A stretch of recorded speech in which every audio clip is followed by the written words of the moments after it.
Kuttanad MLA Reji ചെറിയാന്റെ വാഹനമിടിച്ച് യുവാവിന് ഗുരുതര പരിക്ക്. നെടുമുടി സ്വദേശി സുനീഷിനാണ് ഗുരുതരമായി പരിക്കേറ്റത്.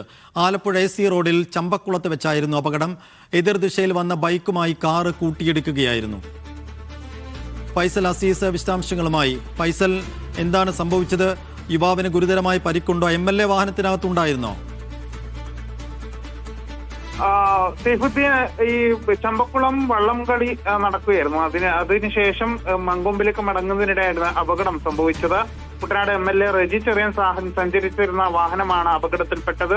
സംഭവത്തിൽ നെടുമുടി സ്വദേശി 22-കാരനായ സുനീഷിനാണ് ഗുരുതരമായി പരിക്കേറ്റത്. ഇയാളെ ആദ്യം ചമ്പക്കുളത്ത് തന്നെയുള്ള താലൂക്ക് ആശുപത്രിയിൽ പ്രവേശിപ്പിച്ചു. പിന്നീട് സ്കാനിങ്ങിനായി ഇപ്പോൾ നിലവിൽ വണ്ടാനം മെഡിക്കൽ കോളേജിലാണ് വണ്ടാനം മെഡിക്കൽ കോളേജിൽ ചികിത്സയിൽ കഴിയുകയാണ്. ഇദ്ദേഹത്തിന് ഇപ്പോൾ അപകടനില തരണം ചെയ്തിട്ടുണ്ട് എന്നാണ് നമുക്ക് ലഭ്യമാകുന്ന വിവരം. ഇപ്പോൾ ആരോഗ്യനില തൃപ്തികരമാണ്. നേരത്തെ ഗുരുതരമായാണ് ഇദ്ദേഹത്തിന് പരിക്കേറ്റത്. ഇപ്പോൾ ആരോഗ്യനില തൃപ്തികരമാണ്.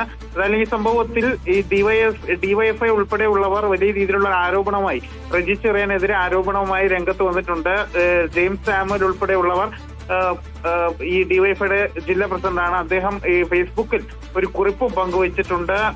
ഈ റജി ചെറിയാനാണ് വാഹനം ഓടിച്ചത്, മദ്യപിച്ചാണ് MLA വാഹനം ഓടിച്ചത് എന്നാണ് ഈ ജെയിംസ് സാമുവൽ പറയുന്നത്. അപകടത്തിന് ശേഷം ഈ റജി ചെറിയാൻ മുങ്ങിയെന്നും ഇദ്ദേഹം ആരോപിക്കുന്നുണ്ട്. ഇത്തരത്തിലുള്ള ഒരു ആരോപണവും കൂടി ഉയർന്നു വരുന്നുണ്ട്. ഏതായാലും ഇപ്പോൾ അപകടത്തിൽ പരിക്കേറ്റ യുവാവ് അപകടനില തരണം ചെയ്തിട്ടുണ്ട്.